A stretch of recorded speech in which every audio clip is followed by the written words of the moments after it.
Hey, welcome back to the channel. So today we're talking about dating as an expat and your visa and why it could be getting in the way of your relationships.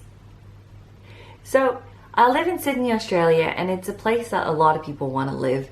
I mean, the weather is nice, but the problem is in recent years, the government has made it very difficult for foreigners to come and stay. As a result, a lot of people are looking into different avenues to get their visa other than work. And one of the avenues is through a partner visa. So partner visa is exactly what it is.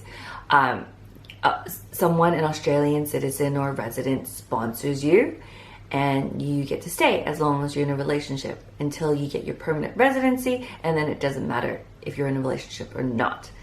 But there's a lot of paperwork and admin that goes into this, and if you sponsor somebody and you break up for some reason, you can't sponsor them, I think, for another 3 to 5 years, something like that. So, and so not to mention the cost, right? I think the cost is about 8 to 10 grand now to sponsor a partner. So if you want someone to stay, it's not easy. So because of that, a lot of men and women I've been talking to have been wary about dating expats because they're afraid that their intentions might be to get a visa. So if you are an expat and you're dating and you need a visa, you don't have permanent residency, here are some things you might want to do. So number one, I see a lot of profiles that have this. If they say that they're not from here, or if they say they're born in the US or born in the UK, they'll say that they're a permanent resident, that they have their visa. I mean, it's so silly to list their visa status in their profile, but in doing so, they're saying, I'm not looking for a visa, I'm just looking for a partner. So right off the bat, it sets off the intentions there. So if you've got that visa already, to put it in your profile. And if you don't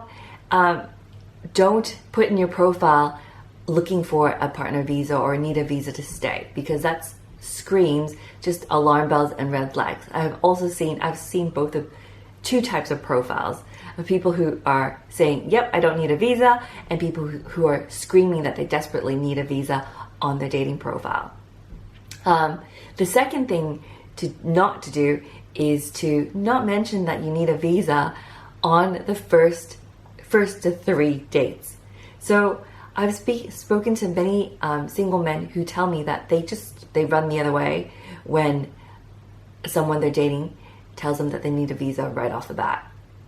Because first dates 1 to 3, they don't even know if you're a match, and it really screams that you're just looking for a guy to stay in Australia. So don't mention anything about needing a visa months 1 to 3.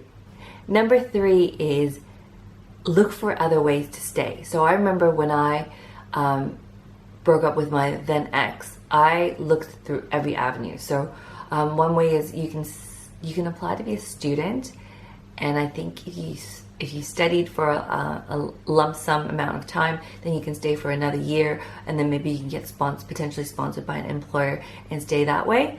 There's also, I think it's what's called an investment visa, but you have to have $2 million. So unless you have $2 million, that's probably not a good avenue for anyone.